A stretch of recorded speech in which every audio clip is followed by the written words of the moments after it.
நாள் 32 ஏசாயா 54:7. இமைப்பொழுது உன்னை கைவிட்டேன், ஆனாலும் உருக்கமான இரக்கங்களால் உன்னை சேர்த்துக் கொள்வேன். ஆமீன்.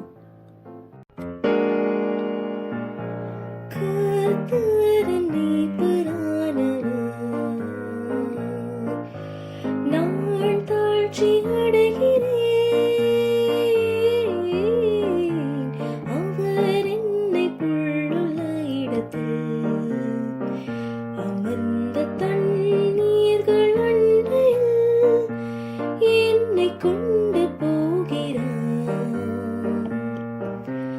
ஆத்மாவை தேற்றி என்னை நீதியின் பாதையில் நடத்துவான்.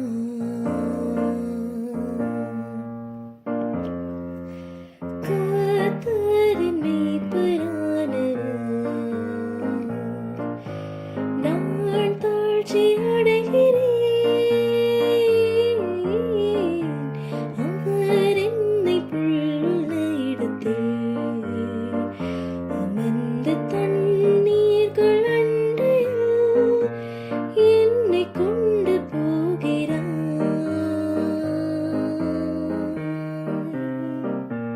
கிறிஸ்துவுக்குள் அருமையானவர்களே, இன்றைய நாளின் சிந்தனை பொருள் சேர்த்து கொள்ளுகின்ற கர்த்தர்.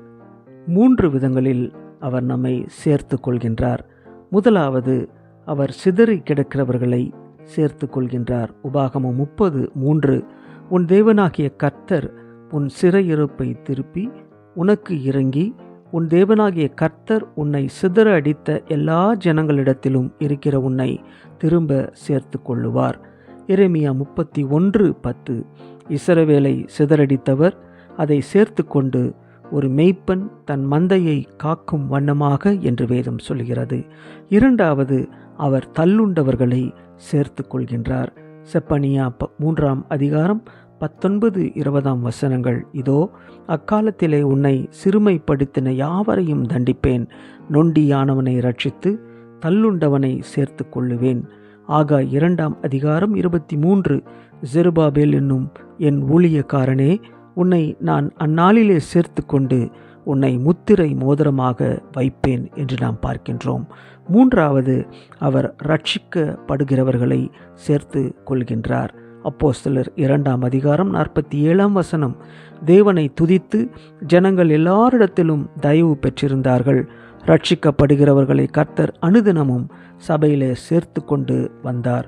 3 யோவான் 8, நாம் சத்தியத்திற்கு உடன் வேலையாட்களாய் இருக்கும்படி அப்படிப்பட்டவர்களை சேர்த்து கொள்ள கடனாளிகளாய் இருப்போம் என்று வேதம் சொல்கிறது. எனவே சேர்த்து கொள்ளுகின்ற கர்த்தரிடத்திலே நம்மை முழுமையாய் அர்ப்பணிப்போம்.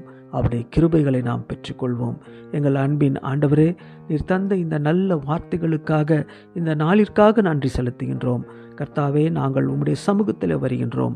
எங்களை நீர் ஆசீர்வதியும், எங்களை சேர்த்து கொள்ளும், காத்து வழி நடத்தும். மீட்பர் இயேசுவின் நாமத்தில் ஜெபிக்கிறோம் நல்ல பிதாவே. ஆமேன்.